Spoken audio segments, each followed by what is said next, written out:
Hey, what's up you guys, it's Dorothy and welcome back to my channel. In today's video, we're going to go into chapter 106 of Swimsuit by James Patterson and Maxine P. So let's get right into this video. This video may contain sensitive topics and foul language. If you do not wish to continue, you should click off the video. You have been warned. It was already 8:30 p.m. by the time I reached the Place Verdun, an enormous square with traffic lanes on four sides, a tall bronze memorial of Napoleon Bonaparte in the center.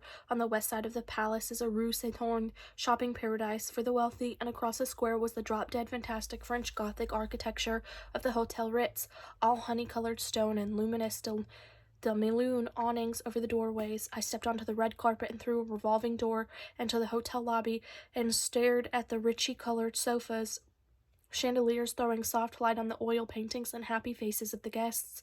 I found the house phones in the alcove and asked the operator to ring Henry Benoit. My heartbeats counted off the seconds, and then the operator came back on and told me that the Monsieur Benoit was expected but not had checked in.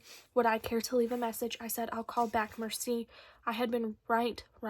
Henry was in Paris, at least he would be very soon. He was staying at the Ritz. As I hung up the phone, I had almost violent surge of emotion as I thought about all the innocent people Henry had killed.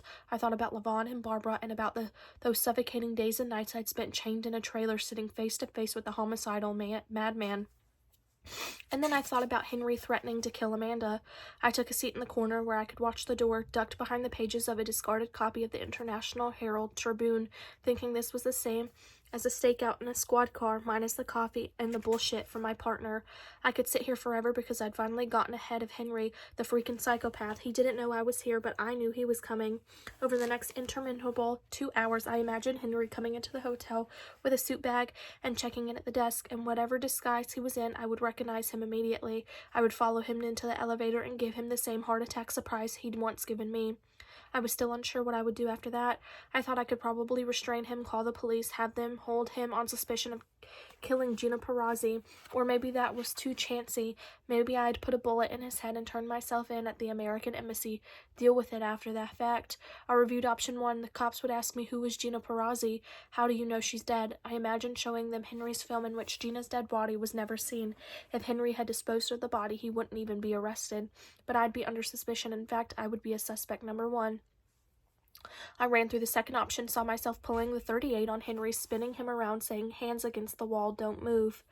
I liked the idea a lot. That's how I was thinking when almost among the dozens of people crossing the lobby. Okay, give me just a second. I saw 2 beautiful women and a man pass in front of me, heading toward the front door. The women were young and stylish, English-speaking, laughing and talking over each other, directing their attention to the man sandwiched between them. Their arms were intertwined like school buddies, breaking apart when they reached the revolving door, the man hanging back to let the very attractive women go through first. The rush I felt was miles ahead of my conscious thought, but I registered the man's bland features, his build, the way he dressed. He was very blond now, wearing large black-framed eyeglasses, his posture slightly stooped. This was exactly how Henry disguised himself. He told me that he disguises worked because they were so simple. He adopted a distinct way of walking or speaking and then added a few distracting but memorable visual cues. He became his new identity. Whatever identity he assumed, this much I knew. The man with those 2 women was none other than Henry Benoit. That is the end of this chapter. I will see you guys in the next video. Bye.